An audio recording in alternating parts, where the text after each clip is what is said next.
बिस्मिल्लाहिर्रहमानिर्रहीम। अस्सलाम वालेकुम नादरीन, मैं हूं अज़हर फारूक अपने यूट्यूब चैनल के साथ। नादरीन, आज दो तीन इंतहाई अहम तरीन इशूज़ हैं जिस पर आपके साथ बात करेंगे।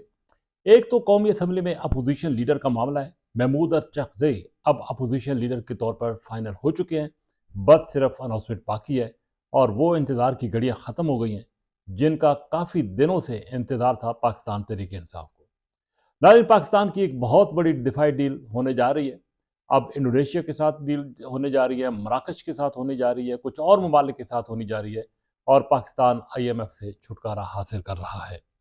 इसके साथ साथ एक और जो इंतहाई पाकिस्तान के लिए हौसला अफजा खबर है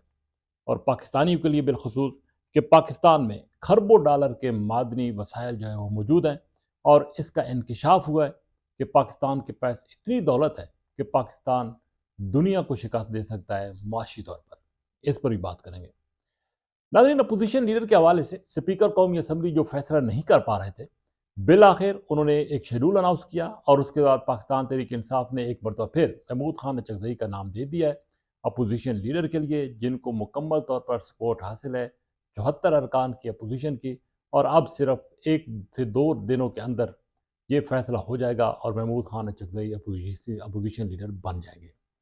इसमें कोई शक नहीं है कि पाकिस्तान तहरीक इंसाफ के अंदर से कुछ लोगों की मुखालफत थी महमूद अरचकज़ई के लिए और उनकी ये ख्वाहिश थी कि पाकिस्तान तहरीक इंसाफ चूँकि अपोजिशन की सबसे बड़ी जमात है और उसी का हक बनता है कि अपोजिशन लीडर वहाँ से है। लेकिन बानी PTI इमरान खान ने एक फैसला कर लिया था और उस फैसले की रोशनी में अब ये फैसला हुआ है कि अपोजिशन लीडर महमूद अरचकज़ई होंगे।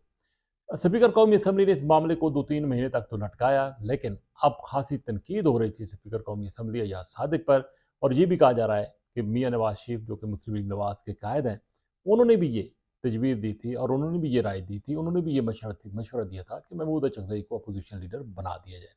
अरचकज़ई साहब और नवाज शरीफ के खासी करीबी तल्लुकात रहे हैं माजी में और बिलखसूस PDM के दौर में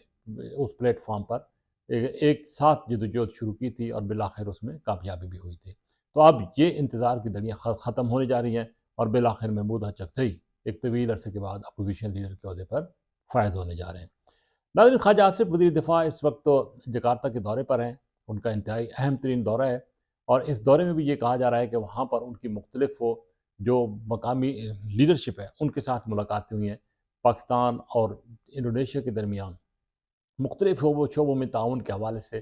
फ़रोग़ के हवाले से बातचीत हो रही है और इस बात का कभी इम्कान है कि इंडोनेशिया भी पाकिस्तान से जदीद तरीन दिफा जो लड़ाका तैयारे हैं वो ख़रीदेगा। कुछ और ममालिक के साथ भी पाकिस्तान की डील हो रही है। इस हवाले से फील्ड मार्शल सैयद आसिम मुनीर खासी तको कर रहे हैं और इस बात का कभी इम्कान है कि जब ये अरबों डॉलर की डील हो जाएगी, पाकिस्तान इन ममालिक को तैयारे फ़रोख्त करेगा तो पाकिस्तान का न सिर्फ कर्जा उतारने में मावन और साबित होगा, ये डील साबित होगी, बल्कि IMF से भी पाकिस्तान को छुटकारा मिलेगा। क्योंकि IMF के साथ जो पाकिस्तान इस वक्त बंधा हुआ है उसकी वजह से पाकिस्तान पर बहुत बड़ा बर्डन है और पाकिस्तान की ना सिर्फ मईशत को नुकसान हो रहा है बल्कि पाकिस्तान के अंदर महंगाई जो है वो अरूज पर है, जिसकी वजह से आम आदमी परेशान है। जब इस डील से पाकिस्तान IMF की डील से बाहर निकलेगा तो आम आदमी के लिए भी मसाइल जो है वो कम होंगे और यहाँ तक कि पाकिस्तान की जो इकानमी है उसमें भी बेहतरी आएगी। तो ये एक बड़ा बड़ा फैसला है और इसको आगे लेकर चलना चाहिए ताकि पाकिस्तान जो है वो दुनिया की ज़िंदगी में कौमों में अब सुरखरू होकर निकले। इसमें कोई शक नहीं है कि दिफाई एतबार से पाकिस्तान ने अपनी सलाहियतों का लोहा मनवाया है, लेकिन अब आगे भी बढ़ना होगा और इसके लिए फील्ड मार्शल की क़यादत में, वज़ीर आज़म शहबाज शरीफ की क़यादत में पाकिस्तान जो है वो आगे की तरफ देख रहा है। नाज़रीन, एक बड़ी रिपोर्ट सामने आई है। द नेशनल इंटरसेट में एक मज़मून शाया हुआ है। वो मज़मून इंतहाई अहमियत का हामिल है और इस मज़मून में ये वाज़ेह तौर पर कहा गया है कि पाकिस्तान के मादनी शोबे की इस्लाहात का एक तफसीली अहाता किया गया। कहा गया कि पाकिस्तान के पास खरबों डॉलर मालियत के मादनी वसाइल मौजूद हैं और इस रिपोर्ट में जो ये भी कहा गया कि पाकिस्तान माइनिंग पॉलिसियों में इस्लाहात करके उन्हें आलमी मेयार से हम आहंग कर रहा है। इसमें कोई शक नहीं है कि मौजूदा हुकूमत ने जब से इक़्तिदार संभाला है तो मादनियात के हवाले से खासी तगदो हो रही है, गौर खोज हो रहा है ताकि पाकिस्तान के अंदर जो ख़जाने छुपी हुई हैं उनको बाहर निकाला जाए और पाकिस्तान को सुरखरू किया जाए, पाकिस्तान की मीशत को बेहतर बनाया जाए। इस रिपोर्ट में ये भी कहा गया कि पाकिस्तान माइनिंग पॉलिसी में इस्लाहात करके उन्हें आलमी मेयार से हम आहंग तो कर रहा है, लेकिन साथ ही साथ یہ پاکستان جو ہے وہ منرل انویسٹمنٹ فورم 2026 کے ذریعے عالمی سرمایہ کاروں کو متوجہ بھی کر رہا ہے تاکہ عالمی سرمایہ کار یہاں پہ پاکستان میں آئیں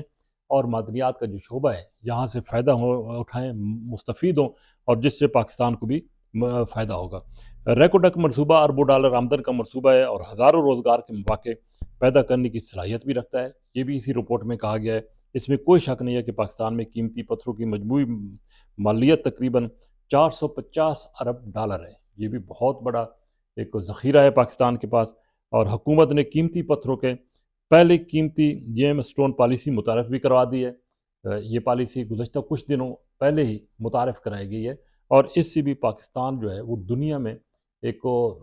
دلچسپی کا ملک بنے گا، پرکشش ملک بنے گا، اور دنیا پاکستان کی طرف آئے گی اس معدنیات کو تلاش کرنے کے لیے۔ اور جب یہ معدنیات پاکستان سے تلاش ہوں گی تو یقینی طور پر پاکستان خوشحالی کی طرف جو ہے وہ آگے بڑھے گا۔ اس میں کوئی شک نہیں ہے کہ